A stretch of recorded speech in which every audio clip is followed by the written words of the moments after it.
చుండ్రు అనగానే చాలా మందికి ఇప్పుడు ఉన్న పరిస్థితులను బట్టి ఆరోగ్యరీత్యా చాలా మందికి ఉంటుంది. ఇది ఎలా తొలగించుకోవాలో చాలా ప్రయత్నాలు చేస్తూ ఉంటారు, కానీ కొంతమందికి పోదు.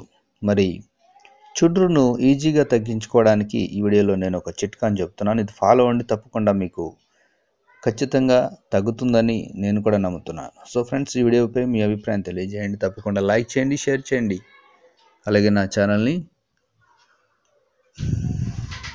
సబ్స్క్రైబ్ చేయడం మాత్రం మర్చిపోవద్దు. సబ్స్క్రైబ్ చేసుకున్న వారు బెల్ ఐకాన్ క్లిక్ చేయండి. Thank you for watching friends.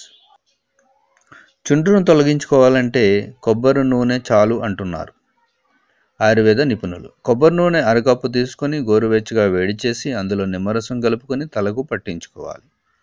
ఇలా వారంలో 3 రోజులు చేస్తే చుండ్రు బెడద తగ్గిపోతుంది. అలాగే మెంతులు కూడా చుండ్రును తగ్గిస్తుంది. మెంతుల్లో ప్రోటీన్లు, అమినో యాసిడ్స్ అధికంగా ఉంటాయి. ఇవి జుట్టును దృఢంగా ఉండేలా చేస్తాయి. రాత్రిపూట 2 స్పూన్ల మెంతులు నానబెట్టి ఉదయం తల మాడుకు రాసుకుని 4-5 గంటల పాటు ఉంచి తర్వాత తేలికపాటి షాంపూతో వాష్ చేసుకుంటే సరిపోతుంది. ఉదయాన్నే నిద్ర లేచిన వెంటనే తలను పొడిబట్టతో తుడుచుకొని లేత సూర్యకిరణాలు తలపై పడేలా నిలిస్తే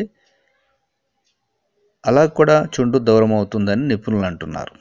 విటమిన్ డి లోపంతో కూడా చుండ్రు ఏర్పడే అవకాశం ఉందని వైద్యులు సూచిస్తున్నారు. అంటే ఏంటి? లేత సూర్యకిరణాలు తలపై పడితే చుండ్రు కూడా మాయమవుతుందని నిపుణులు అంటున్నారు. సో ఒకసారి మీరు కూడా ప్రయత్నించండి.